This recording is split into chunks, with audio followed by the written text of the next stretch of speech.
Hello there, FFTCG community. I'm Judge Jared, and you are watching episode number 27, or number 27, I guess, of Rules Roundup, the series where I go over rules questions that were asked in the unofficial global FFTCG Discord, and go over the answers to those rules questions, as well as diving into the kind of rules and interactions behind what the answer is there, as a way to both educate if you didn't know these rules or interactions before, or as a way for you to test yourself to see how your rules knowledge is.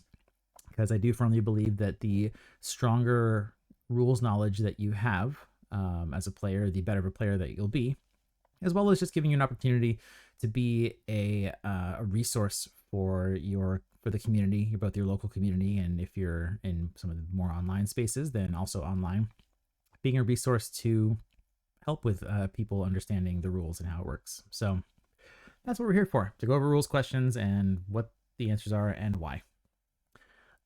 So we're in kind of a strange period for FFTCG this week.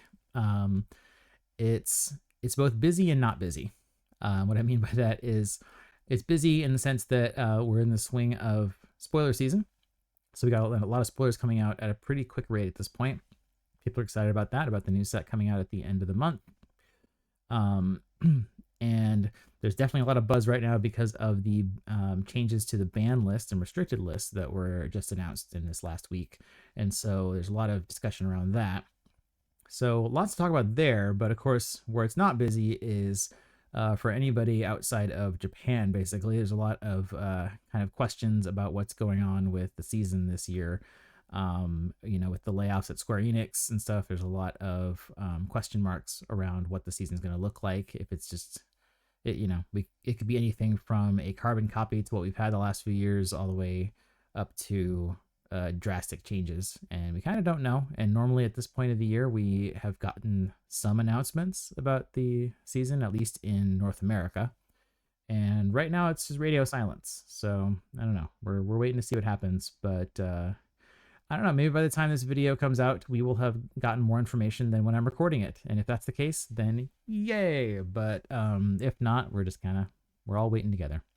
Anyway, that's where we're at as far as things. But that's really not what we're here to talk about today. We're here to talk about rules questions. So we should just get into that, huh? By the way, if you are not already in the Discord where these rules questions come from, then it's right there. You can see the information, and on the far side there of the graphic, the invite link, because if you're not already in that Discord, it is an excellent resource, both for rules stuff and otherwise. And so I highly suggest joining that if you haven't already.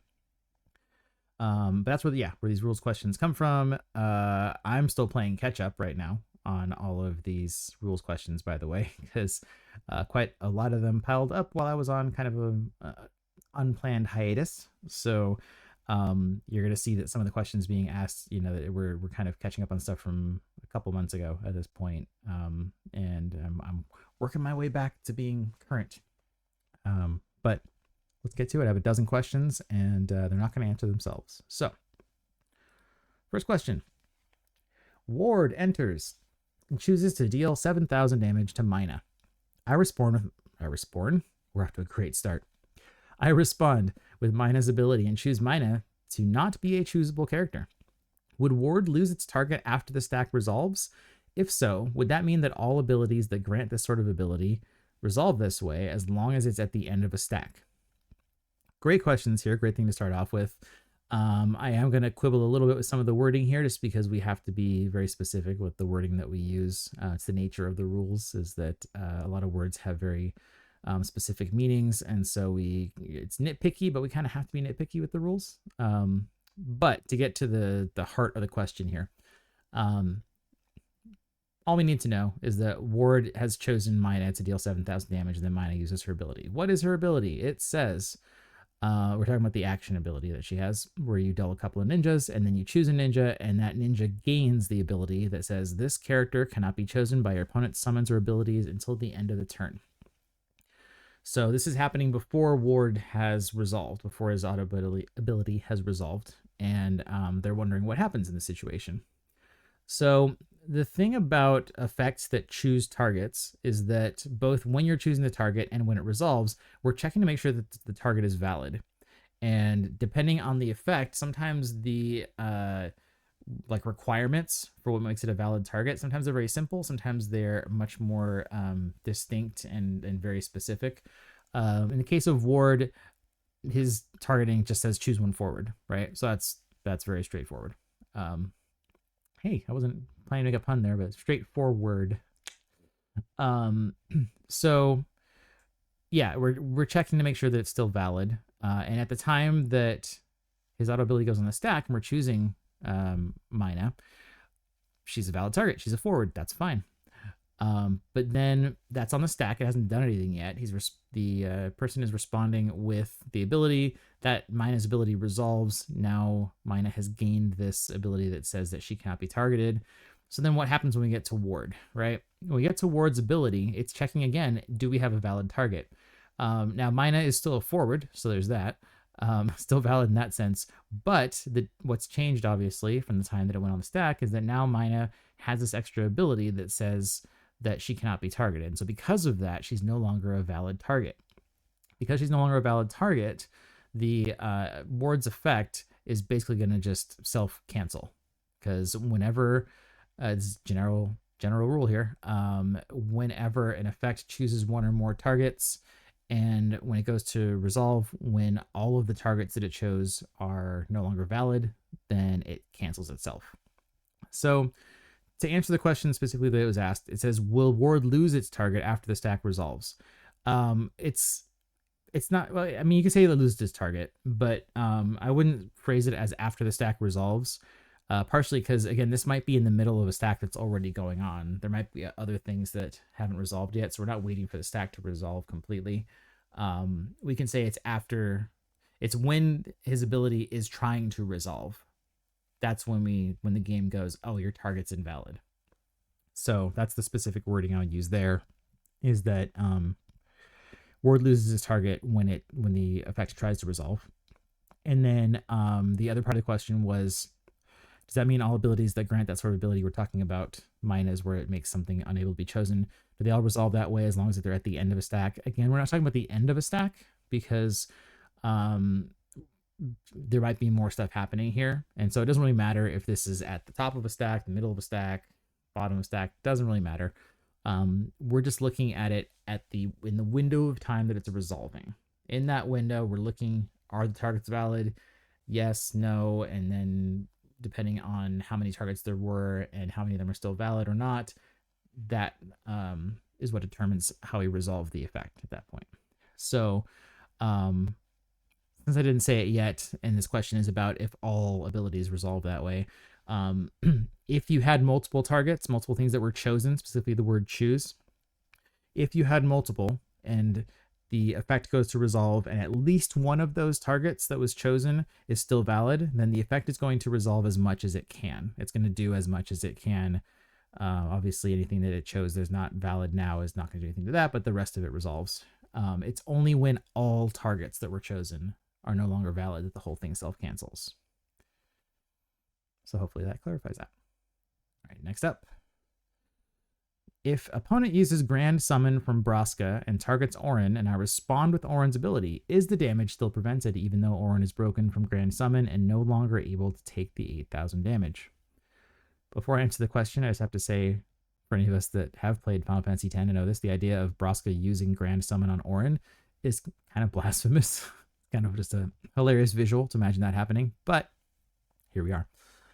For the rules portion of this, we want to look at how Auron's ability works. So we're going to just separate Braska out for a second. We'll just look at Auron. So Auron has this action ability. It says, during this turn, the next damage dealt to you becomes 0 and deal Auron 8,000 damage instead. You can only use this ability once per turn.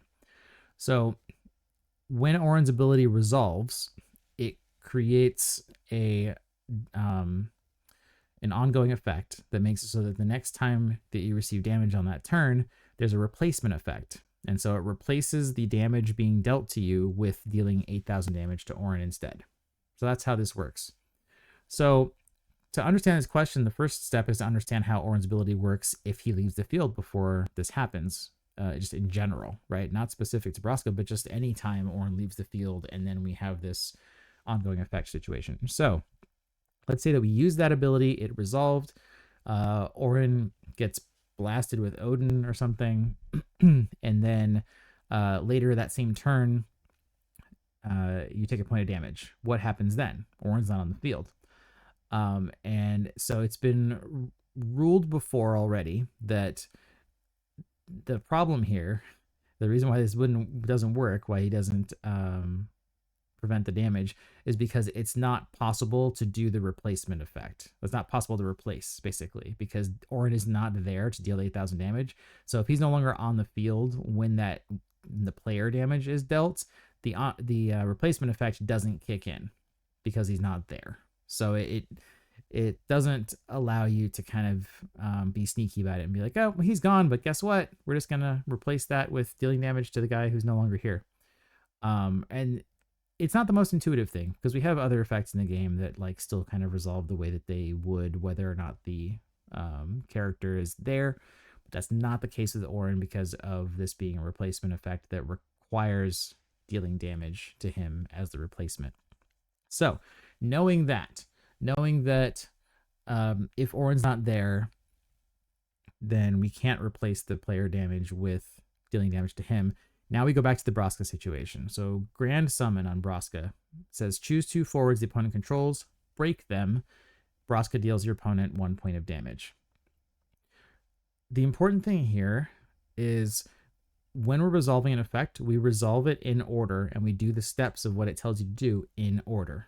So other than the choosing here, as far as the actual resolving of Braska, the first thing on there is break them being the chosen forwards. So you break them. You don't do anything else yet. You break them. So when you're resolving, you're going to put Auron and whatever else was chosen, if it's still valid, in the break zone. Then we do the next step of resolving this, which it says Braska deals your opponent 1 point of damage. So at that point, yes, we're dealing a point of damage to the opponent. And now, because we resolve this in order, Auron's no longer on the field. So, since Auron's no longer on the field, that means that we already know the way that Auron resolves, that we can't replace this damage by dealing damage to Auron because he's no longer on the field for that replacement effect to happen. So the end result is that Auron does not prevent the damage in the same way that he didn't when we were talking about his ability by itself, right? But I will point out, if Braska's ability was flipped around, he would prevent it, right? So I said we resolve it in order. So if it said Braska deals your opponent 1 point of damage, we would do that first, and then that would have the replacement effect kick in and do 8,000 to Auron.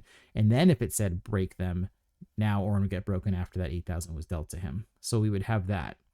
But because of the way this is written, we have to do the breaking first, and then it goes, once he's in the break zone, then we do the point of damage. The last thing I'll say, just in case anybody has a follow-up question here where they think about this, if Braska's damage, instead of saying that it breaks the forwards, if it dealt damage to the forwards, then Auron would prevent it again. The reason why is because when a forward has received damage equal to or greater than their power, they don't immediately get broken. That doesn't happen until after the ability is resolved and somebody's about to gain priority, and then rule processes get checked. When rule processes get checked, then anything that's received damage equal to or greater than its power gets put in the break zone. So if this was damage based, if it just said like deal 10,000 damage to Auron, then what happens, we would deal the 10,000 damage to Auron, he would have 10,000 damage on him, but we're still resolving the ability. So rule processes are not happening yet, and then we would deal the point of damage. And then at that point, because Auron's still on the field, then we could replace it by dealing an additional 8,000 to Auron. So it's interesting that just these little changes in how Braska is worded would completely change the end result of whether this works. But as written, the way the rules are, without those theoretical changes, the damage will not be prevented, because even though Auron's ability resolved before Braska broke Auron needs to be on the field when the damage is dealt, and he's not. Next up, we're talking about Lucio. Question here is, does Lucio create a stack for both effects and each check at resolution, or do one or neither even go on the stack after cast if it wasn't your third or seventh or more cast. Most people are probably familiar with Lucio. If you've ever played against Monowind at least once, you're familiar with Lucio. But just to make sure, Lucio's got 2 auto abilities. First one, when Lucio enters the field, if you have cast 3 or more cards this turn, draw 1 card. Second one, when Lucio enters the field, if you cast 7 or more cards this turn, deal 8,000 damage to all the forwards opponent controls. So you have 2 different auto abilities. They're very similar in how they trigger and how they resolve. The effect of what they do is very different, but there's a lot of similarities here, but they are independent of each other. So the question is, does it create a stack and then a check on resolution, or does it not go on the stack if, like, basically when are we checking, right? Because it says if you've cast 3 or more, and the other one's if you cast 7 or more. So both these abilities are what we call conditional auto abilities. And conditional auto abilities have specific rules around the way that they resolve. Now, you might be thinking, how do we know it's a conditional auto ability? So let me go over that really quickly here. When we don't have a conditional auto ability, when it's just a regular auto ability, the way it's formatted, the way it's written on the card, is always in 2 parts. We always have the trigger event, and then a comma, and then we have the effect. So when XYZ, comma, do the thing. That's a normal auto ability. For a conditional auto ability, we add in another step into this. And now there's 3 sections to this, and they're both separated by commas. That's going to be helpful as looking for the commas here. With a conditional auto ability, we have trigger event, comma, condition, comma, effect. All right, so as you can see with this first one here, because it's shorter, so this will help. When Lucio enters the field, comma, if you have cast 3 or more cards this turn, comma, draw 1 card. So when Lucio enters the field, trigger event, then comma. If you've cast 3 or more cards this turn, condition, comma, draw 1 card, effect. So the middle part of this conditional auto sandwich is the condition, right? If you have cast 3 or more cards this turn. For conditional auto abilities, they always check twice. They check if the condition is true twice. They check both when it's triggering, not when it's going on the stack, mind you, but when it's triggering, and they check when it's resolving. So normally with auto abilities, what happens is that when the trigger event happens, they trigger, and then they have to wait until somebody gains priority to be put on the stack. So in the case of a card like Lucio, who's got a conditional auto ability, when the trigger event happens, which is him entering the field, when the auto ability would trigger, it's going to check if the condition is true or not. So it's going to check, in the case of the first one here, if you've already cast 3 or more cards that turn. If you have cast 3 or more cards that turn, then the condition is true, and it does trigger just like any other auto ability. If you have not cast 3 cards when Lucio enters the field, then it checks if that condition is true. It sees that it's not true, and so it doesn't even trigger at all. It basically just fails to launch. Nothing happens there. So that's what happens as far as the initial triggering. It does check again, like I said, when the effect is resolving, right? It's talking about conditional auto, so always abilities. But when the ability here resolves, it's always going to check if the condition is still true. Luckily, in the case of how many cards we've cast this turn, or like a minimum number of cards we've cast this turn, if it was true the first time around, it's still going to be true later. We can't go backwards on our casts, right? We're not going to be like, oh, we cast 3 cards when Lucio entered, and then by the time it resolved, we cast 1 card. What happened, right? We're not time traveling here. So that there's plenty of other conditional autos where the condition can definitely change between when it triggered and when it resolves, but not in the case of Lucio. So anyway, the question here is, does it create a stack at resolution? So it will create a stack for each of these abilities if the condition is true when the trigger event happens, which is him entering the field. And then, yeah, like I said, it'll in the case of Lucio specifically, if it triggered at all, it's gonna resolve, because you can't undo that there was the right number of casts as at a minimum. So yeah, I hope that seems pretty thorough there. I was going to have more to explain there, but I think that pretty much covers it. So, and whether or not they go on the stack and everything. All right, next up. says, hello, when I have both cards on my side of the field, how many times will the ability of Sarah trigger from the gain of crystals from Lucio? 1, 2, or does not trigger at all? Just in case you're not familiar with them, let's go over both abilities in question here. So Lucio, pretty straightforward. He just has an auto ability that says, at the beginning of the attack phase during each of your turns, Lucio gains 2,000 power until the end of the turn, and then gain 2 crystals. All we need to know there is that at the beginning of the attack phase, he's going to gain 2 crystals. Sarah, on the other hand, has an auto ability that says, when you gain a crystal, reveal the top card of your deck. If it's a backup, add it to your hand. If it's not a backup, put the top bottom of your deck. Again, the effect doesn't really matter here. We're just asking about how many times it triggers. And so the trigger event here is when you gain a crystal.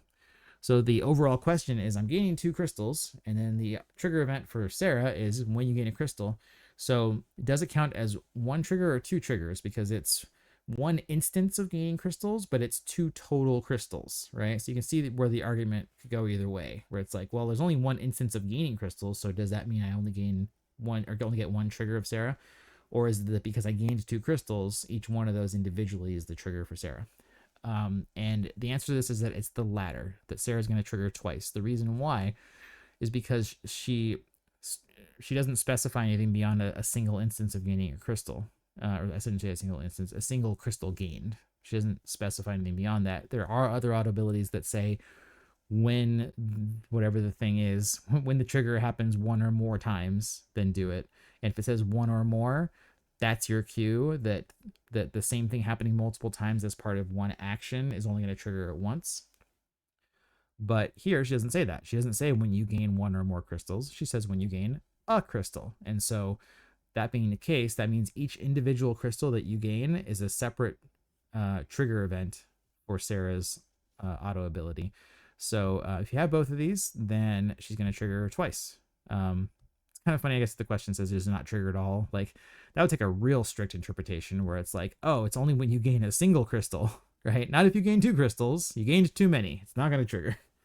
But it's worth getting the clarity of it. But yeah, if you are the person who controls both of these, you get maximum efficiency from it. You're going to get 2 triggers every time Lucio's auto ability resolves. All right. Next up, we've got, does Tifa's auto ability trigger more than once if my category 7 character, for example, Zack's S ability, 7k to all forwards, if it damages more than 1 forward, can I choose all my opponent's forwards in this scenario?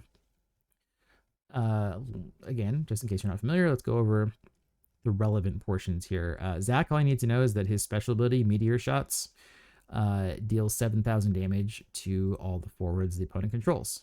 And I'm never able to read Meteor Shots without back my mind going shots, shots, shots, shots. Tifa, on the other hand, has an auto ability that says, when a category 7 character you control deals damage to a forward opponent controls, choose 1 forward, and it gains the ability this forward cannot block until the end of the turn. If you're watching all this in order and you just watched the Sarah and Lucio explanation, you probably can figure out the answer to this already because it's the same concept. The trigger event for Tifa is when a category 7 character you control deals damage to a forward opponent controls. Right? So that's the trigger event. And it doesn't say when a character you control, 7 character you control, deals damage to 1 or more forwards opponent controls. It just says when you deal damage to a forward opponent controls. So for every single instance of a forward receiving damage from your category 7 character, that's going to trigger Tifa separately. Because Zack's Meteor Shots deal 7,000 to all the damage, or to all the forwards opponent controls, then that means if they have 5 forwards, then Tifa's ability is going to trigger 5 times. If they have 7 forwards, then Tifa's ability is going to trigger 7 times, assuming that they all receive the damage. So I guess there's plenty of situations where they didn't take the damage or whatever. But assuming they took the damage, it's going to resolve for every single forward that took the damage. I will point out that what's interesting is that because of the way that Tifa's ability works, you're getting separate instances of all of these. You can double up choosing the same character more than once or forward more than once if you want to. So just because they have 5 forwards doesn't mean you have to go, okay, I chose you, and you. You could choose the same one 5 times. You could choose 3 of them once and 1 of them twice, and then the 5th one doesn't get chosen, right? So there's uh even though that these 2 abilities are like linked in how they're resolving, it's not a direct 1-for-1. Oh, because this one took damage, now it can't block. But that's not what they're saying here anyway. But I just wanted to clarify that. So yeah, the question is, does it trigger more than once if there's more than 1 forward damage? The answer is yeah, absolutely. So like I said, if you have Zack resolve meteor shots while Tifa's on the field, then you get a separate auto trigger for every single one of those that took damage. So you can easily make everything not able to block. I guess I should point out, just to compare it to the Sarah thing one more time, if her ability had said 1 or more, then it would just trigger once, right? So if it said, when a category 7 character you control deals damage to 1 or more forwards opponent controls, in that case, it would only trigger once, because it's looking at the entire action and then going, oh, okay, there's only 1 instance of this happening, because the 1 or more then encompasses everything. All right, next question is, hey guys, I'm looking to run a pre-release event tonight, but I've never done one for FFTCG. What are the rules for a pre-release event?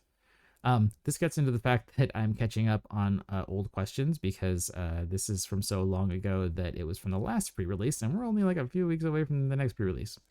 But that does make this relevant for the upcoming pre-release, so maybe this is working out as a positive anyway. So the graphic I have here, I got to give full credit to it. The graphic here comes from our good old friends at materiahunter.com, who have great resources for all sorts of things FFTCG related, but one of them is just very thorough descriptions of all the different formats in the game, including any ban lists, but also just how those formats work. So I just pulled this image directly from Materia Hunter, and I highly recommend using them as a resource for things like this. But I'm going to go over the question here of what are the rules for a pre-release event. So for a pre-release, typically you're going to have pre-release kits. You don't have to. You could do it just with packs, but like vast majority of the time you're doing it because you have pre-release kits. So pre-release is run in a sealed format, specifically a 9-pack sealed format. And so each player is going to receive 9 packs. They're going to open those 9 packs, and that's their card pool from which they build a deck. Very importantly, in pre-release kits, they also include a promo inside, and the promo is not legal to use. You're not allowed to use the promo as part of your deck. You might ask why, and given that this is a sealed tournament, it's kind of boring if everybody has like one powerful hero card and everybody has it in their deck, right? So it's the promo card is for you to keep and for your own collection and all that, not intended for the deck itself. So don't use that, but everything else in the pre-release kit you can use. From that set of 9 packs, you're going to have a total of 108 cards. And from those 108 cards, you're going to have to build a deck that is a minimum of 40 cards, right? So you can't have a deck that's smaller than that for sealed. But there's no maximum, which is the fun part. So if you want to make a 108 card deck with everything that was in your sealed deck, knock yourself out. If you want to play FFTCG and feel like you're playing Commander with a 108 card deck, go for it. I feel like I might do that one of these times just for the sheer experience of it. But yeah, there's no maximum, but the minimum is 40. So you're going to build a 40 card main deck. And then separate from that, if you have a question about, well, how does limit break work here? That's a good question. So limit break works as normal in terms of how you pay for things, and that you have a maximum of 8 cards in your limit break deck and a minimum of 0. So anywhere between 0 and 8 there. The difference in sealed is that you are allowed to put any cards into your limit break deck. And you might think, hold on, that seems stupidly powerful. All right, here's the drawback though. Any cards you put in your limit break deck, you can only cast them if they are limit break cards. So now your question might be, well, then why am I putting cards in there that are not limit break cards? And the reason is because then you can use those to pay the limit break cost of any limit break cards that you did put in your limit break deck. So if you only opened in like 2 limit break cards, then you can still just stuff 6 more random cards in there to use them to pay the LB cost for the limit break cards, so you're not forced to cannibalize the small amount of LB cards that you got to pay for each other. It also makes it so that your opponent doesn't know, like, it's not telegraphed how many LB cards you ended up with in your pool, right? So it's not like, oh, you've only got 3, haha, right? If everybody goes into it with 8, even if you've got 0 LB cards, just make a LB deck of 8 cards, just fake out your opponent, I guess. But that's how LB works. So you can put any card in there, but you can only cast the cards in there that are actual LB cards. Another fun little rule for sealed is that there's no card limit in the deck for copies of a card, right? Normally in standard and most formats that we play, you can't have more than 3 copies of the same serial number card in a deck. In sealed, we don't care. You can have as many copies as you want in there. If you got 7 copies of a common, put 7 copies of a common in there and just flood the board with them. Or we have a local player who loves to find whatever, they do this more, I guess, during draft than during sealed, but if there's a card that has like an S ability, then just getting as many of you as you can of the card with the S ability, so you can just spam that S ability. You can do that. But yeah, you're not limited to 3, so don't worry about that. And then the last difference here, or important thing to know for sealed, is that the game ends when a player's received 6 points of damage instead of 7, right? Normally we play to 7, but it's only 6 in sealed. And I guess I should point out, because some people make this mistake sometimes, some people think that when you have cards with a damage ability on it, that somehow, because we're taking 1 less damage, that you change the thresholds there or something, which is absolutely not true. So if it's a damage, if the card has a damage 3 ability, that still happens when you hit damage 3. It doesn't matter if you're playing up to 6 points of damage or 7 points of damage or 10 points of damage, whatever. It's based off of how much damage you have actually received in the game. So don't adjust any damage abilities based on the fact that we're only playing to 6 in sealed. Is played as is. If a character has a damage 6 ability and you're playing it in sealed, then you cry a little bit because you're never going to get to use that ability. But that's the basics. So just to summarize again one more time really quick. In sealed, I'm about to sneeze. Ooh, excuse me. In sealed, you build a deck from a pool of 9 packs. You're not allowed to use the promo in the pre-release kit. You make your deck that's a minimum of 40 cards, but no maximum. Your LB deck has minimum of 0 cards and maximum of 8 like normal, but you can put any cards in there that are, whether or not they're LB. You can only cast cards that are LB though. The ones that are not LB can be used to pay for LB costs. You can have as many copies of the same card as you want in a deck, and the game ends when a player receives 6 points of damage instead of 7. And that's how 9 card sealed works in FFDCG. Right, back to talking about cards. Well, specific cards. We were talking about cards, but now we're talking about specific cards again. I'm having trouble understanding the wording of Ace's at end of turn ability. If I bring out Ace on turn 1, does my opponent take 1 damage at the end of the turn because they currently have less than 6 damage? Or did my opponent have to receive damage less than 6 in order for me to do the 1 damage? I'm confused because my opponent technically did not receive any damage at all, but they do have less than 6 damage. All right, so Ace's ability. I'll come back to the question here. But Ace's ability. The auto ability here in the middle of his card says, at the end of each of your turns, if your opponent has received 5 points of damage or less, Ace deals your opponent 1 point of damage. So during the end phase, this triggers, looks at if your opponent has 5 damage or less, and if that's the case, then deals a point of damage. So this person is asking what happens at 0 damage, because we're getting into the definitions of receive and have and all that. And I mentioned earlier in this video that about being nitpicky about the wordings on things, because with the rules, wordings are super important. And certain words we have to avoid using or make sure that we use the right definition of those words. Certain things are not intuitive. Like the word they use in the game, not intuitive for what it does. I'm looking at you, Negate. But in this case, luckily, this is not one of those where it's confusing. This is straightforward. So I get the kind of trepidation of like, well, wait, my opponent hasn't received damage because they received 0 damage. They haven't received any. But like, how does that work? Or how much how do you have something that you don't have any of? So I get that. I totally sympathize with that. But we don't have to get that deep with this. All we're looking at is we're asking ourselves a true-false question. And the question is, does your opponent have 5 damage or less? If that's true, deal them a point of damage. If that's false, do not deal them a point of damage. If they have 0 damage, 0 is less than 5.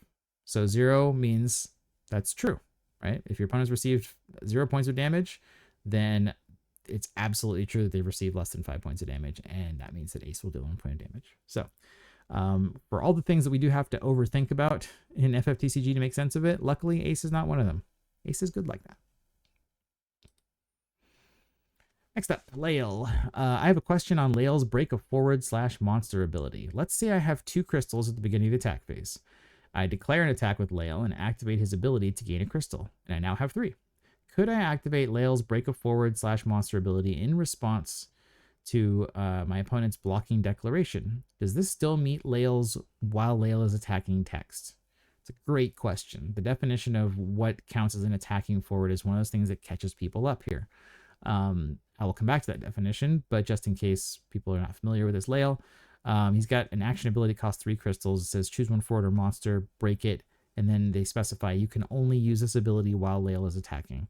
And then he's got the auto ability that says when he enters the field or attacks, gain a crystal. So they're saying they only had 2 crystals, so they couldn't use the action ability before attacking with him. But then they declare the attack. That triggers his auto ability. The auto ability, when it resolves, will give him a 3rd crystal, and they're wondering, like, can I use the 3 crystals at this point to use the action ability? And now they're saying in response to their opponent's blocking declaration, which is also, there's a very specific thing about how this works there we'll come back to. But the main question here is, what is the definition of an attacking forward? Like, when do they begin being an attacking forward, and when do they stop being an attacking forward? Luckily, the first half of this is easy. They begin being attacking forward when you declare an attack with them. Seems simple enough, right? And luckily it is. So as soon as you declare an attack with them, then they are now an attacking forward. When they stop being attacking forward is a little bit murkier. I will say that they, it's not murky, but it's just not intuitive, I guess is what I'm looking for. It's very clear. I will point in the rules, it's very clear when they stop being attacking forward, but it's just not when you might expect it to be. So they continue to be an attacking forward all through the attack. And remember that during an attack, there's multiple sub-steps to the attack phase, right? So we have the attack declaration step, the block declaration step, the damage resolution step, right? All of those happen. They all have their own priorities in them. And then before the declaring the attack, there's the attack preparation step. But then after the damage resolution step, we then circle back to the attack declaration step. So the important thing to know is that once you declare an attack with a forward, it is a attacking forward, considered to be an attacking forward, all the way through all 3 of those steps that I just laid out. It's an attacking forward during the attack declaration step. It's an attacking forward during the block declaration step, and it's a attacking forward during the damage resolution step, including, this is where I said it's not intuitive, including after they've dealt damage. There's a priority that happens after damage is dealt, which we have to have there to deal with things like triggers from dealing damage or, just like things like that. And so even after the damage has been dealt, they're still considered an attacking forward until we either move to main phase 2 or until we return back to the attack declaration step. So all through that, they're an attacking forward. So once you understand that, it makes it a little easier to understand like kind of what we're allowed to do here. Once the Lael declares the attack, you have that entire window of all those steps where you're allowed to use his action ability. So during those priorities that exist in each of those 3 sub-steps that I just mentioned, he's still an attacking forward. You can still use it, even after he dealt his damage. So he can attack, and the opponent doesn't block, he deals the damage, and then before you go to either the main phase 2 or back to attack declaration, you can still go haka and use the crystal ability. Now, the other part of the question here is, can they activate this ability in response to the opponent's block declaration. So yes and no is the answer here. You can't really respond to a block declaration. And what I mean by that is that you can't like prevent it by doing an action afterward. Once a blocker has been declared, the attack is going to be blocked no matter what happens to the blocking forward after that point. So, depending on how you want this to resolve, there's two ways you can go about it. One is that after you declare the attack with Lael, there's that priority window before you even go to the block declaration step. So when you attack with Lael, you as the turn player are going to have priority, and at this point, you can use Lael's ability to choose a forward and break it before they have a chance to declare it as a blocker. Now that can be useful if, for example, they only have one forward they could potentially block with, or maybe they only have one forward that has a high enough power that it would that it wouldn't trade with Lael, and so maybe you want to get rid of the higher power forward so that they have to make a hard choice between losing a forward or taking the damage. So that's the kind of where you might use it there. The other side of it is if you don't use it then, and you go to the block declaration step, now they can declare a forward as a blocker. And once they do so, like I said, the attack is blocked no matter what happens. But there is, before you get to damage resolution, you have priority again, which means now if they'd blocked with like a 10k forward, because Lael is still an attacking forward, now you can use his crystal ability and break the blocking forward so that when you go to damage resolution, the blocking forward is no longer there. It won't deal damage to Lael. So you protect your Lael with it. So you can do that, but what you can't do is that you can't go, okay, we move to block declaration. They say I'm blocking with the 10k forward, and you go, hold on, before you block with them, I'm going to use the ability, right? It's too late because they've declared the blocking forward already. And once it's declared, that's locked in. So you kind of, if you do it during the attack declaration step, you have to kind of do it proactively before they have a chance to declare. So you don't know for sure if they were planning on blocking. Like you just kind of have to go for it, but you can't like cancel out that they declared a blocker by doing it. And if you try to do that, you're cheating, whether intentionally or otherwise. So that's how it works. Attack step is a very complicated phase, and like I said, even the definition of what an attacking forward is tricky. So it's a question we see pretty common. All right. Will Alhanalem's replacement effect work in instances like Lenna? Lenna, another card that most people are familiar with, but just to be clear, Lenna has a special ability called Raise. You choose a forward of cost 3 or less in your break zone, play it onto the field dull. So it's an ability that chooses a forward in your break zone, plays it onto the field. So this is an ability that its effect causes a forward to enter the field. All right. Alhanalem has an action ability where it says during this turn, if a character enters the field by your opponent's summons or abilities, remove it from the game instead. Seems straightforward enough, but again, the rules on this game can be not straightforward sometimes when they seem like they are. So it's a valid question to say, okay, once I've resolved Alhanalem's ability, if they use Raise with Lenna, what's going to happen? Does it apply in the situation? The short answer is yes, it does apply. Because the straightforward situation here is that Lenna's ability is an ability that's causing a forward to enter the field. That's exactly the thing that Alhanalem's ability says. You can now do the replacement effect of removing it from the game instead. So yeah, this is luckily one of those cases where it works out just the way you would think it would. Like it is pretty intuitive, I would say. And so, yeah, luckily nothing too crazy here. So not much to say about it other than that. It's like literally any situation where an effect would play something in the field is something that Alhanalem is going to be able to do the replacement effect on. Really, the only thing that it doesn't apply to is if they cast a card normally, like from their, not even from their hand, it could be from different effects, I guess. But I will say actually a little bit of clarification here because it's not part of the question, but it's one of those easy follow-up questions you can see people asking. Sometimes you have abilities that allow you to cast from different zones. kind of most famously, I guess, is the Wind Zidane that removes cards from your opponent's deck and then allows you to cast them as if they were yours. There's also the Light Ace that allows you to cast cards from your break zone, things like that. So there are cards that let you cast from somewhere else, and those you might think, well, I'm only able to cast it because of an ability, right? So that's a character entering due to the opponent's ability, right? The answer there is no, actually. The ability there is not what's causing the card to enter the field. It's what's allowing you to cast. And it's that is a much more nuanced distinction that might confuse people or just not be as intuitive. So if it's an effect that is just allowing you to cast from somewhere else, Alhanalem will not get that. But if the effect itself directly plays a card to the field, like Lenna, oh yeah, absolutely, Alhanalem is you're gone. We're applying that there. All right, next up, Zeromus and Amaterasu. It says, I have 2 questions about the effect of Zeromus. Its effect states, if one or more characters are chosen, does this also apply to effects that apply to all forwards, for example, Opus 1 Shantoto, or only when multiple individual characters are explicitly chosen, for example, Opus 26 Jill?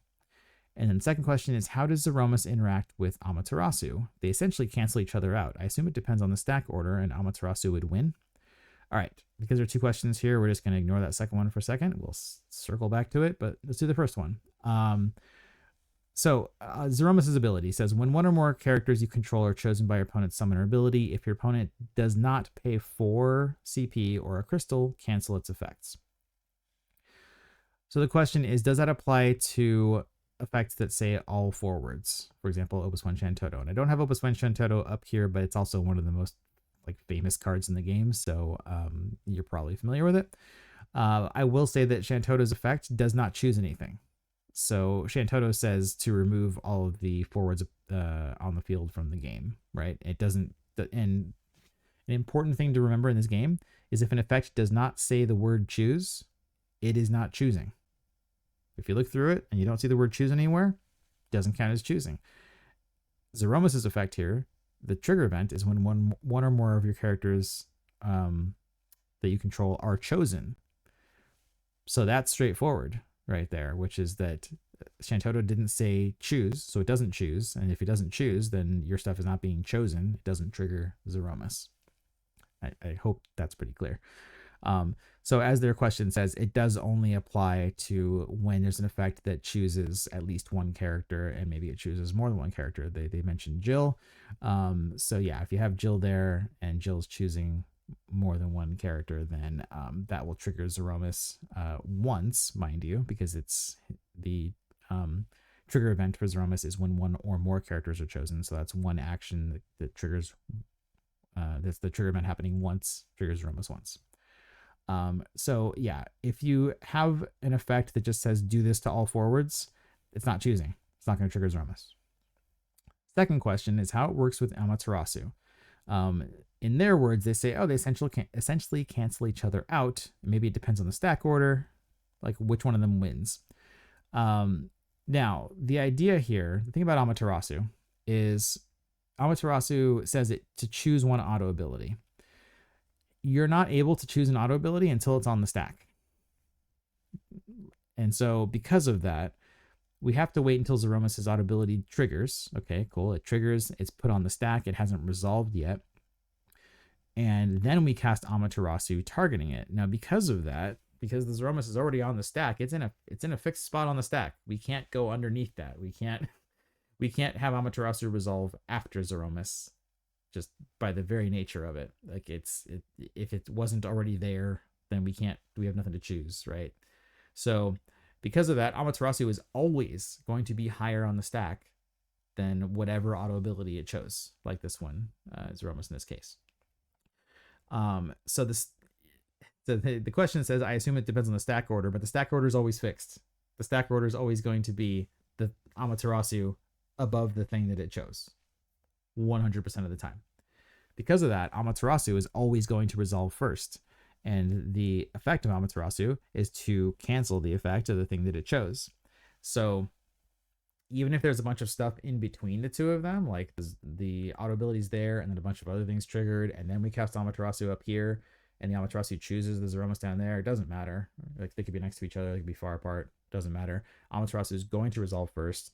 It's going to go down there, and it's going to snipe that auto ability, and poof, it's gone. So, the short answer to this is that Amaterasu always wins. Amaterasu is always going to resolve first, so it always wins this interaction.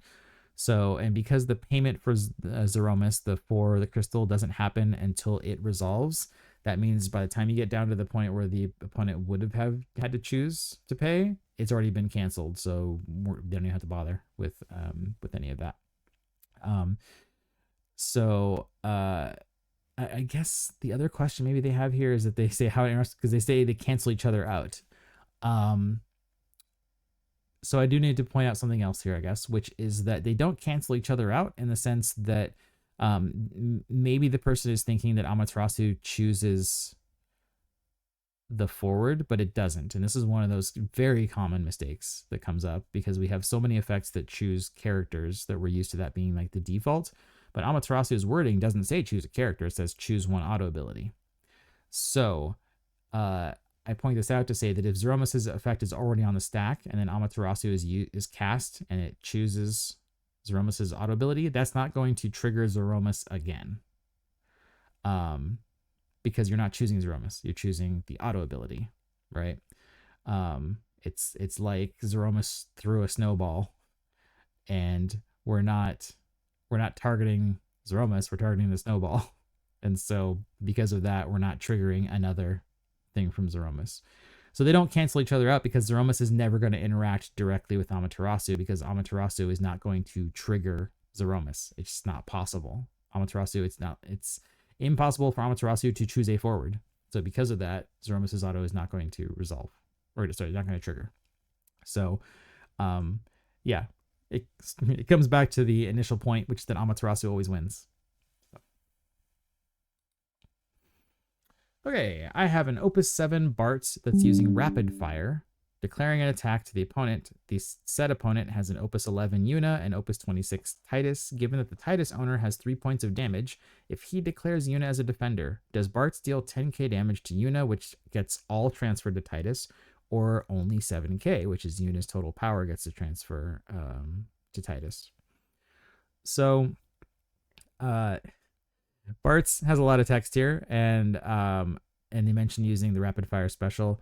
The funny thing here is they mentioned rapid fire, but the rapid fire is actually not relevant to the situation. We're talking about Bart's being 10k, but that actually comes from the dual wield special ability. So that's me being nitpicky, but I don't know. It's my job to be nitpicky. So we're talking about the dual wield ability, which makes Bart's power 10k. So all of that's actually kind of irrelevant to the overall question because all we need to know about Bart's is that he's 10k forward, right? I mean, you could replace him with any generic 10k forward, and this is going to be the same question essentially. But like, I guess I say that to mean that there's nothing unique about Bart's that makes his situation any different than any other 10k forward. Titus is the interesting one though. It's very relevant what he does. So he has the field ability that says if a card name Yuna forward that you control is dealt damage, the damage is dealt to Titus instead, right? So we have a replacement effect here, which is that when Yuna is about to be dealt damage, replacement effect kicks in. Instead of Yuna receiving that damage, we just transfer it over to Titus, and then he's the one that actually receives it. So I don't have Yuna on the screen here, but again, all we need to know about her is that she's a 7k forward. Nothing about the rest of what she does is relevant to this question. So we just have a 7k Yuna. So what happened is they attacked with Bart's. Bart's is 10k, declared the blocker being Yuna. Yuna's 7k. And the question is, when we do damage resolution and Bart's is dealing 10k to Yuna, basically how much of that damage is transferring over to Titus? Because she's only 7k. And so I get the thinking that you might think, oh, well, she only has 7,000 power, so she only receives 7,000 and then she dies, right? Which is actually not the case. I did talk a little bit about this earlier in the video that with the Auron and Braska situation, that when a forward receives damage, they don't immediately break if the damage they received is equal to or greater than their power.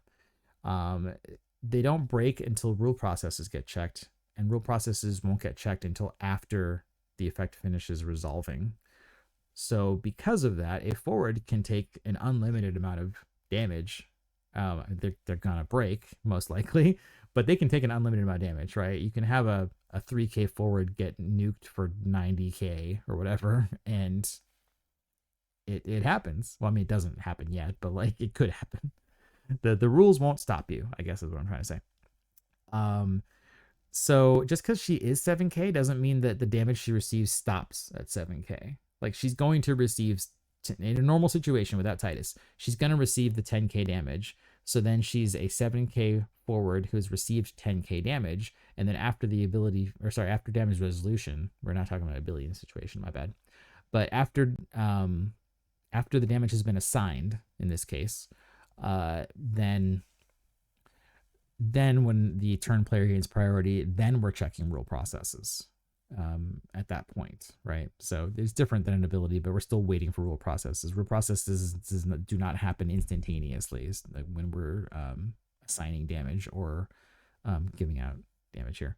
So she still receives the 10k damage as part of damage resolution. And then we get rule processes that will go, hey, you received too much damage, you're broken. So because of that, now we throw Titus into the mix, and Titus says, hey, whatever damage Yuna received, it's coming to me instead. So Yuna was going to receive 10k damage from Bartz, but then the replacement effect kicks in, and it says, oh, that 10k damage she was about to receive now goes over to Titus.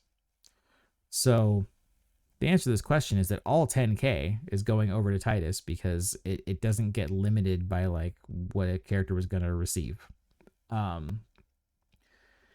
There are more complicated situations that have to do, like if Yuna had her own replacement effect that lowered the damage. I'm not going to get into that just because that's getting into theoreticals that are not in this question, and that can wait for another question, I guess, that where it is relevant. But yeah, you take the entirety of the damage she would take, and the entirety of the damage she would take is based on the damage of the forward she's blocking, or sorry, the power of the forward that she's blocking. So yeah, all 10k just gets rerouted over to Titus, and under normal circumstances, that is going to kill him. But yeah, I guess the reason why they ask, I now that I think about it some more, the reason why they ask is like, it's only 7k, right? And Titus is 8k, so that means that he survives, right? No, no, he's going to receive all 10k, and he just gets flattened by Bartz. So, or yeah, on the receiving end of that dual wielding. All right. Last question of episode 27. It says, if I understand the rules correctly, when a card gets a discount, you are still bound to pay at least 1 CP of each of the card's colors unless you manage to reduce the cost to 0 with an unrestricted cost reduction like Sid Hayes, and then you pay nothing. Is this also the case for cards with alternate costs? An example to see what I mean.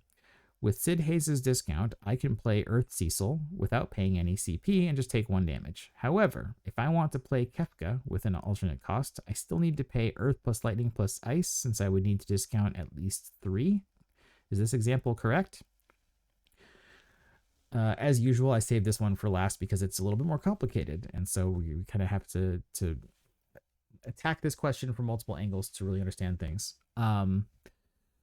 So the normal rules for casting is that if you're casting a card via the normal rules, you are bound by the rule that says you must pay at least 1 element, like the CP you pay must include at least 1 of the 1 for each element of the card that matches. I could have worded that better. The CP must include at least 1 of each element of the card in there, right? So in the case of Sid Hayes, since I have him right here in front of us, to cast Sid Hayes, the CP you pay must include at least 1 ice CP and at least 1 wind CP. And then most cards that we play are not multi-element, and so you just are bound by that you must pay at least 1 of the matching of that single element. So like with Kefka, if you're paying the normal 8 CP here, then that 8 CP must include at least 1 ice CP. Okay, that's the rule. It's just built into the rules of the game and casting. We are bound by that. However, when we have cards with alternate costs, such as Kefka, and Kefka, you can see here, has a his ability. First one says you can pay 1 ice, 1 earth, and 1 lightning instead of paying the CP cost to cast Kefka. Says you can only pay this cost with CP produced by backups. So when you have an alternate cost like this, which I will note the wording here that says instead of paying the CP cost. So they're telling you in this that we are not paying the CP cost. We are paying the cost that's defined on this field ability. When we're doing that, we've circumvented the normal rules of casting. We are not casting this in the normal way. We're not doing the normal, I declare the card, look at the crystal in the corner, pay the amount, make sure that I'm matching any elements of the card, the end. We're not doing that. We're doing a completely different route of paying for this card. And once we are doing that with this alternate cost, we are no longer bound by those rules because they don't apply anymore. Right now we're bound by the rules that that affect paying the cost of abilities, right? Because we're paying an ability to do this. We're paying what the ability is saying for us to pay to do this. So because of that, there's no element requirement anymore, because that was only when we're paying to cast a card normally. We're not paying to cast a card normally. So because of that, now when we reduce costs from an alternate cost, we can reduce whatever you want here. And even if it doesn't hit 0, then you can still just pay whatever the remainder is. To take a step back for a second, I didn't address what they said in the question, which is that so Sid Hayes has this auto ability. It says when you enter the field during this turn, the cost to require. Yeah, I'm having trouble talking today, but it's getting even worse as it gets to the end of this video. During this turn, the cost required to cast your next card is reduced by 2. So it is true that when you're casting a card, if you can get its cost all the way down to 0, then you are no longer bound by the rules of having to pay at least 1, which again, they mentioned that in the question. If you get down to 0, those rules go out the window, and the rules go out the window because you're not paying anything anymore, right? So the rules only apply when you're paying at least 1 to cast a card normally. If you're paying 0 to cast a card normally, we don't care. Whatever the elements are, doesn't matter. If you have a way to get 4 element Warrior of Light down to 0, say with Grahatia, then you can cast Warrior of Light for 0. You don't have to pay any of those matching elements because you got it down to 0. If it costs at least 1, now you still are bound by those rules. Okay, so the reason why they're asking this question is because when you cast normally, when you reduce the cost, you still have to follow those rules anyway. If you got the cost down to 1, but it has 2 elements, you still have to pay at least 2 CP because you have to pay 1 of each element. In the case of Kefka with his alternate cost, because we are circumventing the rules around normal casting, because we're not normal casting, that means that now you can reduce the cost here. And even if you didn't reduce it to 0, you don't have to pay 1 of every single element that's in there. When you're reducing the cost, you can pick and choose which parts of that cost you're reducing and then just pay whatever's left. And it doesn't matter if you reduced the only cost of a certain element in there. Those are just gone now. So using these 2 cards specifically, if you cast Sid Hayes and the very next thing you cast is Kefka with the alternate cost, you can take out the lightning and the earth and then just cast Kefka for 1 ice CP. Or if you're in a multi-element deck anyway, well, you are because you're using Sid Hayes, but if you're in a deck that has a lightning or an earth backup instead and you want to do that, then you can reduce the cost by the ice and the lightning, and then you just pay 1 earth for Kefka. Or you reduce it by the ice and the earth, and you pay 1 lightning for Kefka. Yeah, with alternate costs, you just kick to the curb the normal rules around casting when it comes to the element requirements, and then now you get to play around with it and do it in very what's the word I'm looking for, advantageous ways, I guess. Now the other part of their question here, I think actually that pretty much covers it.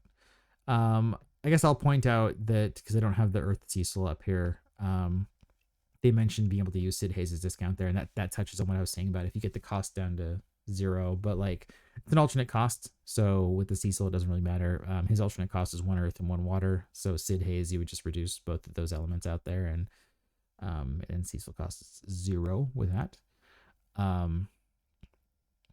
But I think that covers everything. So yeah, they're saying, do I still need to pay for all 3 even with Sid Haze? No, you don't. As I just explained, you can reduce it any way you like to just pay only one of those 3 elements, and it's a pretty strong play to do that. So yes, that's how our alternate costs work here. All right, we've made it. We made it to the end, all 12 questions there. So I hope that was both entertaining and educating for you. As always, thank you for watching and being with me this far. If you're looking for me in various places, well, you found me right here on YouTube, where my channel is at Judge Jared. If you're looking for me on Discord, username is Judge Jared. My DMs are open, so if you have any questions you wanted to ask me or any feedback or anything like that, you can reach out to me. No friend request required, and you can just reach out to me that way. And then on Facebook, facebook.com/Judge Jared, you can go like my page over there. Oh yeah, on YouTube, you can subscribe. You can subscribe if you haven't already. To the 284 people who are already subscribed, thank you. You're awesome. To the people who are not part of the 284, don't you want to be as cool as the 284 who subscribed to me? Don't you? You can get there. You can get there if you just hit that little subscribe button. I'm at 284. I'm getting close to 300. I'm in the slow climb to 300. Help me get there. Be one of the 300 with me. We can all be Sparta together at 300. And then lastly, on Twitter, I am at Judge Jared FFTCG. You can find me there asking questions to Hobby Japan for the most part and see what I'm up to with asking them rules related things. But yes, you can find me in all those places. You can like me in all those places. You can subscribe to me on YouTube. Yeah, all that good stuff there.